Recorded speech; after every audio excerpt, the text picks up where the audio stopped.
The Mediterranean sun cast golden ribbons across the azure water as Dr. Marcus Chen leaned back in his poolside chair at the exclusive Santorini resort. His athletic frame, honed by years of mountain climbing and martial arts, relaxed in a way it rarely did back in San Francisco. Beside him, his wife Sophia traced lazy circles in her notebook, sketching the whitewashed buildings that tumbled down the cliffside like frozen avalanches. She wore a vintage emerald necklace he'd given her on their 10th anniversary, the stones catching the light with each movement of her hand. Her bronze skin glowed against the cream linen dress, and when she looked at him, her amber eyes sparkled with contentment. "You're doing that thing again," she said without looking up from her sketch. Marcus smiled. "What thing?" "That thing where you scan every exit, memorize every face, calculate threat assessments while pretending to relax." She finally met his gaze.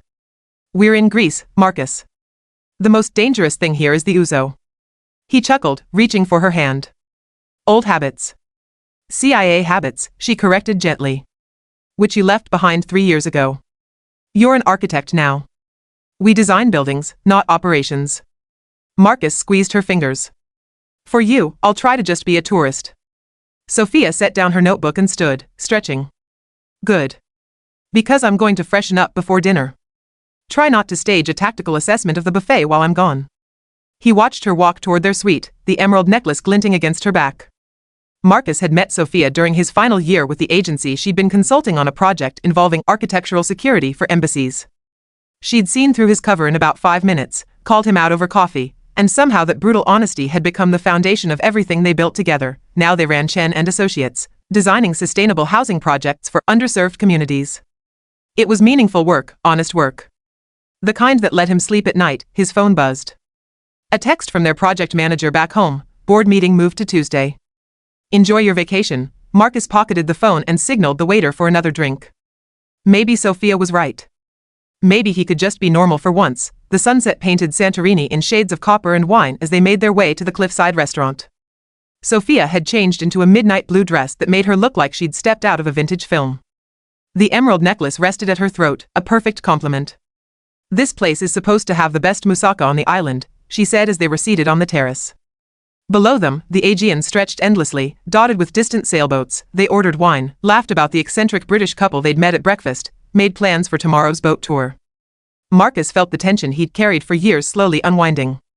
This was what he'd left the agency for, these moments of simple, uncomplicated joy. After dinner, they walked through the village's narrow streets, whitewashed walls glowing under strings of lights. Music drifted from open doorways, a mix of traditional Greek melodies and modern pop. "There's supposed to be a great bar near here," Sophia said, checking her phone. "The Blue Door. Want to check it out?" Marcus nodded. "Lead the way." The Blue Door turned out to be a sleek, modern space carved into the cliff itself, all glass and polished stone with a terrace overlooking the sea. Inside, sophisticated travelers mingled under ambient lighting, the bass from the DJ booth vibrating through the floor. They found a spot at the bar. Sophia ordered a craft cocktail while Marcus opted for whiskey. The crowd was international, wealthy, the kind of people who summered in the Mediterranean without thinking twice about the cost. "This is nice," Sophia said, leaning close so he could hear her over the music. "Different from our usual speed." "We clean up okay," Marcus agreed. They danced for a while, Sophia moving with natural grace while Marcus did his best to keep up. Eventually she laughed and squeezed his arm. "I need to use the restroom. Don't let anyone steal my drink." "I'll guard it with my life," he promised. She disappeared into the crowd. Marcus checked his watch, 10:47 p.m. He sipped his whiskey and watched the other patrons, unable to completely turn off the observational habits ingrained by years of intelligence work. 10 minutes passed. Then 15. The first whisper of concern brushed against his consciousness. Sophia was efficient, never one to linger. But maybe the line was long. Maybe she'd run into someone. 20 minutes, Marcus stood, scanning the crowd for her midnight blue dress. Nothing. He moved toward the restroom hallway, his pulse beginning to quicken despite his efforts to stay calm. The women's restroom door was propped open for cleaning. He glanced inside, empty except for the attendant mopping the floor. "Excuse me," he said in English, then tried his limited Greek. "Woman, blue dress, emerald necklace? You see?" The attendant shook her head, looking annoyed at the interruption. Marcus's chest tightened. He moved back into the main area, pushing through the crowd with more urgency now. His eyes swept every corner, every face. The terrace was crowded with smokers and couples seeking privacy, but Sophia wasn't among them. He returned to where they'd been standing. Her drink sat untouched, the ice melted. His trained eye caught something on the floor, a glint of green in the dim lighting. Marcus crouched. His heart stopped. The emerald necklace lay on the polished concrete, the clasp broken. One of the stones had come loose, resting inches away like a dropped tear. Sophia would never take off this necklace willingly. And she certainly wouldn't break it. His mind shifted instantly, years of training snapping into place like armor. He scanned the floor around the necklace, scuff marks, fresh and forceful. Signs of a struggle, brief but violent. The pattern suggested someone had grabbed her from behind, the necklace breaking as she fought. Marcus pocketed the jewelry and moved with controlled urgency toward the bar manager's office. He knocked once, then pushed inside without waiting for permission. A heavy-set man with a meticulously trimmed beard looked up from his computer, irritation flashing across his face. "You cannot be in here, my wife is missing," Marcus said, his voice flat and commanding. "I need your security footage. Now." "Sir, you need to leave and speak with." Marcus closed the distance in 3 steps, his presence filling the small office. "Security footage. The last 30 minutes. Show me now, or I'll get it myself." Something in his eyes must have communicated the seriousness of the threat. The manager swallowed and turned to his computer, pulling up the security feed interface. "There," Marcus said, pointing to a timestamp. "Start there." The footage showed the hallway leading to the restrooms. At 10:52, Sophia appeared on screen, walking alone. She pushed open the restroom door and disappeared inside. "Keep going," Marcus said. At 10:56, 2 men entered the frame. Both wore dark clothing, moving with purpose. One was stocky with a shaved head, the other taller and lean. They paused outside the restroom, glancing around before the taller one pushed the door open. "They cannot go in there," the manager muttered. "That is quiet." 20 seconds later, they emerged, the stocky one gripping Sophia's arm while the tall one had his hand over her mouth. She was struggling, her body twisting as she tried to break free. The necklace glinted at her throat, then snapped, falling out of frame. They dragged her down a secondary hallway Marcus hadn't noticed before. "Where does that lead?" he demanded. "Service exit. To the delivery alley." "Show me that camera." The manager switched feeds. The alley was poorly lit, but Marcus could make out a white panel van idling with its rear doors open. The 2 men shoved Sophia inside. She kicked out, catching one in the knee, but they overpowered her. The doors slammed shut and the van pulled away. "License plate," Marcus said. "Zoom in." The manager fumbled with the controls, enlarging the image. The plate was Greek, partially obscured by dirt, but Marcus committed what he could see to memory. Alphamu 4827. "I need this footage," Marcus said. "Send it to this email address." He scribbled on a piece of paper. "And I need the names of everyone who has access to your security schedules. I cannot just..." Marcus leaned down, his face inches from the manager's. "My wife was just kidnapped from your establishment. Either you cooperate fully, or I make one phone call and Interpol crawls through every inch of this place looking for how your security failed so spectacularly. Your choice." The manager paled and nodded rapidly. "I will send everything." "Please, I had no idea." Marcus was already moving. He pulled out his phone as he strode through the bar, heading for the exit. His fingers flew across the screen, pulling up a secure app he'd hoped never to use again. The call connected on the first ring. "This is Chen," he said quietly. "Authentication, Nightingale 7 Echo Black." A pause, then a woman's voice, sharp and alert. "Marcus? You're retired. Why are you using emergency protocols?" "Because I have an emergency, Diana. Sophia's been taken. Santorini, Greece. I need everything you have on kidnapping operations in the Aegean, current threat groups, and I need a license plate run. Greek registration, Alphamu 4827. Hold." He could hear rapid typing. "Marcus, official channels require..." "I don't have time for official channels. This just happened 20 minutes ago." Every second puts her farther away. More typing. "Pulling regional threat assessments now. There's been chatter about a group operating in the islands. Okay, license plate traces to a rental agency in Athens. Reported stolen 3 days ago. Damn it." Marcus pushed through the bar's exit into the warm night air. "What about the group?" "Hold on, yes, here. Calls itself the Hydra Collective. Greek nationalist extremists with a profitable sideline in targeted kidnappings. They've been hitting high-value tourists, especially foreigners they perceive as wealthy. Ransoms in the 7-figure range." Marcus's jaw clenched. "Known locations?" "Fluid. They've used abandoned resorts, fishing villages, industrial sites." "But Marcus, listen, these guys are serious. Former military, ideologically motivated. They don't just want money. They want to make statements about foreign influence on Greek culture. Send me everything you have. Dossiers, locations, communication intercepts. All of it. I need authorization for Diana. His voice dropped to something colder than she'd ever heard from him. They took Sophia. I'm going to find her. I'm going to bring her home. And anyone who gets in my way, anyone, will regret it.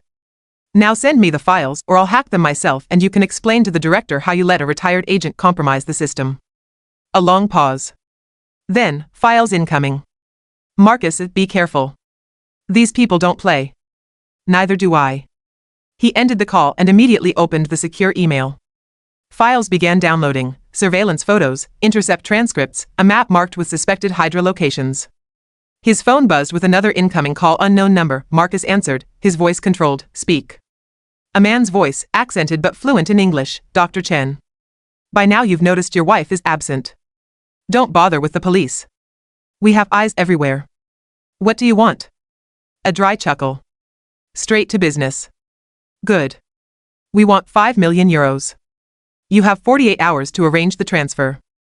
We'll send instructions. Let me talk to her. In time. First, you need to understand the situation. Your wife is leverage. Nothing more.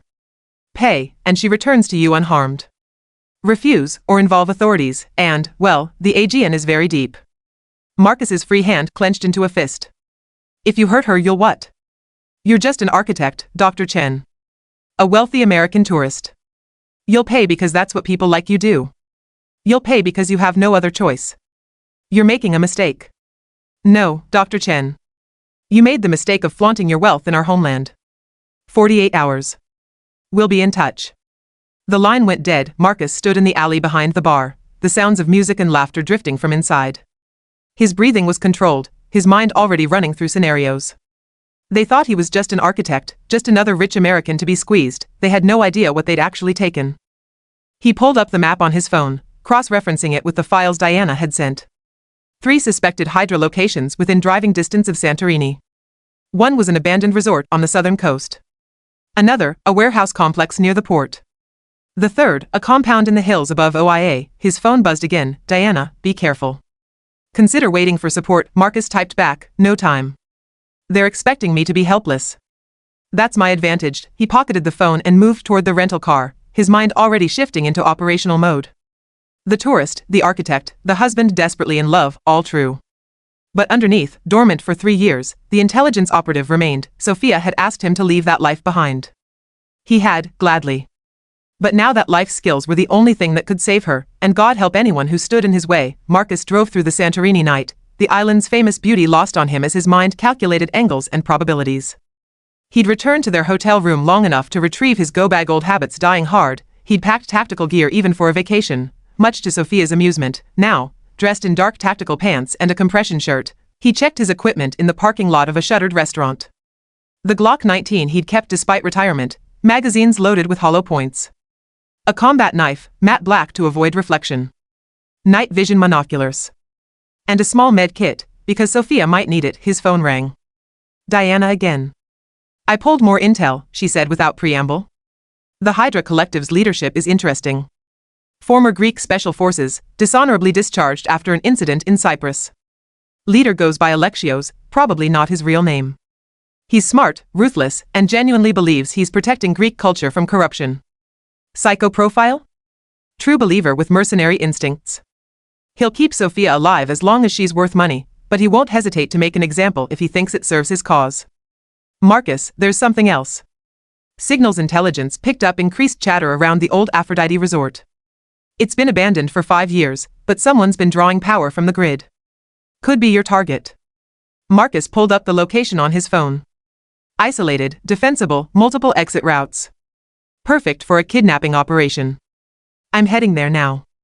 Wait for no. His voice was final. Every minute I wait is a minute she's terrified. I'm done waiting. He ended the call and drove south, the moonlit sea a silver mirror beside the winding coastal road. The Aphrodite resort appeared after 40 minutes, a sprawling complex of crumbling white buildings, empty pools, and collapsed pergolas. The kind of victim of Greece's financial crisis, abandoned mid-construction and left to decay. Marcus parked a kilometer away and approached on foot, night vision monoculars scanning the structure. 2 guards visible at the main entrance, smoking and talking. Poor discipline. A third patrolled the perimeter, but his route was predictable, almost lazy. These weren't elite operators. They were believers with military training but no real combat experience.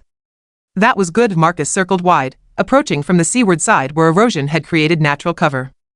The sound of waves masked his movement as he scaled a low wall and dropped into what had once been a luxury pool area. Now it was a concrete bowl full of debris and stagnant water. He moved through the shadows, avoiding the guards' sightlines. The main building showed lights on the second-floor generators, probably, given the resort had no power connection. That's where they'd keep Sophia. Centralized, easy to defend, hard to approach without being seen. Marcus needed a distraction. He found it in the maintenance shed, rusty gas cans for equipment that no longer existed. He rigged a simple delayed ignition using a cigarette from one of the discarded packs littering the ground, positioning the can near the resort's crumbling eastern wing point. 10 minutes later, he was in position when flames erupted. The dry wood and old construction materials caught immediately, sending smoke and orange light into the night sky. Shouts echoed across the complex. The guards converged on the fire, including the one at the main entrance. Marcus didn't waste the opportunity. He sprinted across open ground, reaching the building's shadow and pressing himself against the wall. The entrance door hung loose on its hinges. He slipped inside, pistol up, moving through the corridor with practiced silence. The air smelled of mildew and rot, but underneath, something else: cigarette smoke, fresh food, human occupation. Stairs led upward. He took them slowly, testing each step for noise. Voices filtered down from above, Greek spoken rapidly. He couldn't make out the words, but the tone was clear: confusion, argument about how to respond to the fire. Second floor. A hallway with doors on both sides, most hanging open to reveal stripped rooms. But at the end, one door was closed, light visible underneath. A guard stood beside it, assault rifle slung casually over his shoulder. Distracted by the commotion outside, Marcus moved like smoke. The guard didn't hear him until the last second, and by then it was too late. Marcus's hand clamped over the man's mouth as the knife found his kidney. The guard convulsed once and went limp.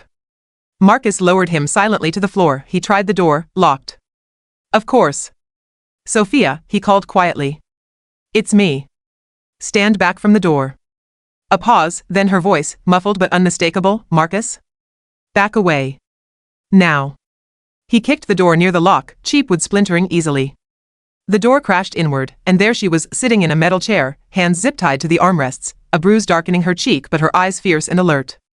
Took you long enough, she said, a smile breaking through the fear. Marcus was across the room in seconds, knife cutting through the zip ties. Are you hurt? Nothing broken. They roughed me up during the grab, but I'm okay. Marcus, there are at least 8 of them, 7 now. Can you move? Yes. She stood, wobbling slightly, and he steadied her. I knew you'd come. I left. Did you find the necklace? I found it. Come on, we need to. The door exploded inward as 2 men burst through, weapons raised. Marcus shoved Sophia behind him and fired twice. The first man dropped, the second dove for cover behind a collapsed dresser. Go. Marcus shouted, providing covering fire as Sophia ran for the door.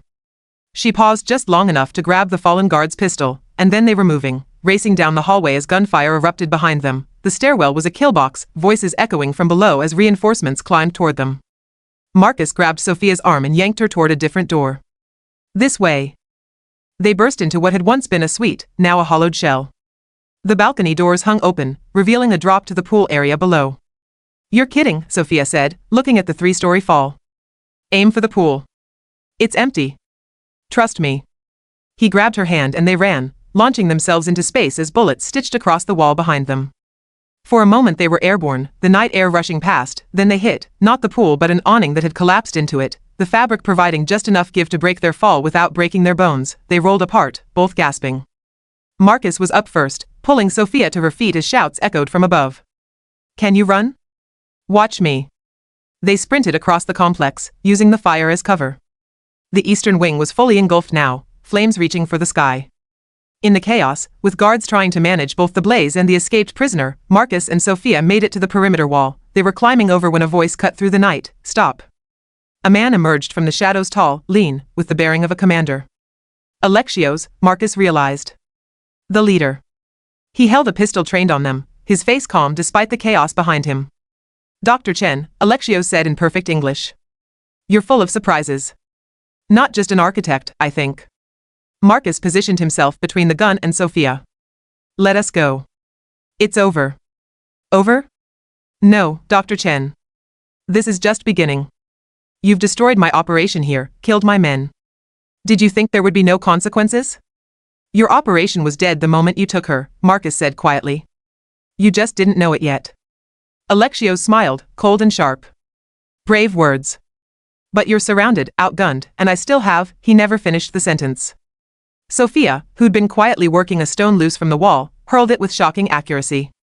It struck Alexios's wrist and his shot went wide, the bullet sparking off the wall. Marcus didn't hesitate, he lunged forward, closing the distance before Alexios could recover. They grappled, both trained fighters, but Marcus had something Alexios didn't, everything to lose. He fought with a ferocity that came from love and fear intertwined, each strike powered by the image of Sophia's bruised face. A knee to the ribs. An elbow to the jaw. Alexios staggered, and Marcus swept his legs, driving him to the ground.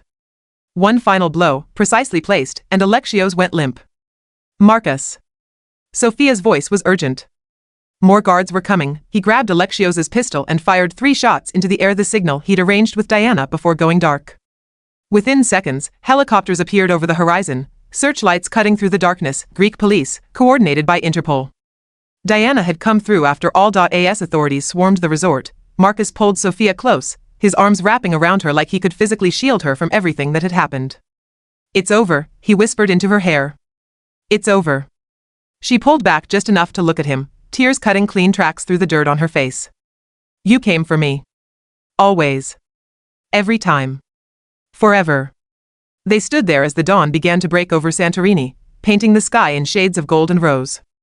The nightmare was ending, but Marcus knew its echoes would linger. Still, as Sophia rested her head against his chest, her heartbeat steady and strong, he allowed himself a moment of gratitude. She was alive. They had survived. And together, they would face whatever came next. 3 weeks later, Marcus stood in their San Francisco office, looking out at the city skyline. The bruises had faded, the cuts healed. Physically, they'd both recovered. Emotionally was more complicated. Sophia appeared in the doorway, 2 coffee cups in hand. She'd been quieter since Greece, quicker to startle, but her strength remained unshaken. If anything, the ordeal had revealed the steel he'd always known was there. You're brooding, she said, handing him coffee. Reflecting. Same thing.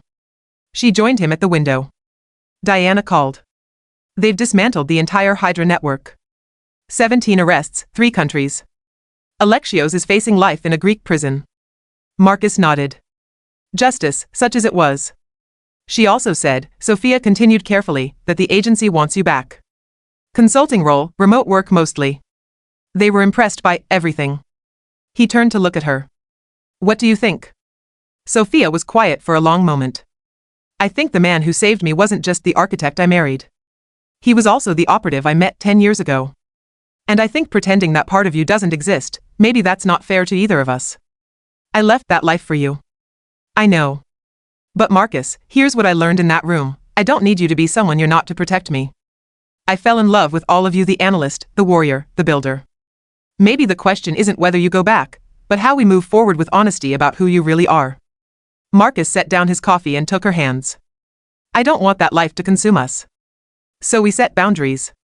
You consult remotely, no field work. We keep building our firm, helping communities. But when Diana calls with something that only you can handle, you answer. We face it together. Together, he echoed. Together, she confirmed. Always. They stood there, 2 people who'd stared into darkness and found each other in it. The future was uncertain, complicated, but for the first time since Santorini, Marcus felt something like peace. The phone on his desk rang. He glanced at the caller ID, Diana. Marcus looked at Sophia, a question in his eyes. She squeezed his hand and nodded. He answered the call. This is Chen.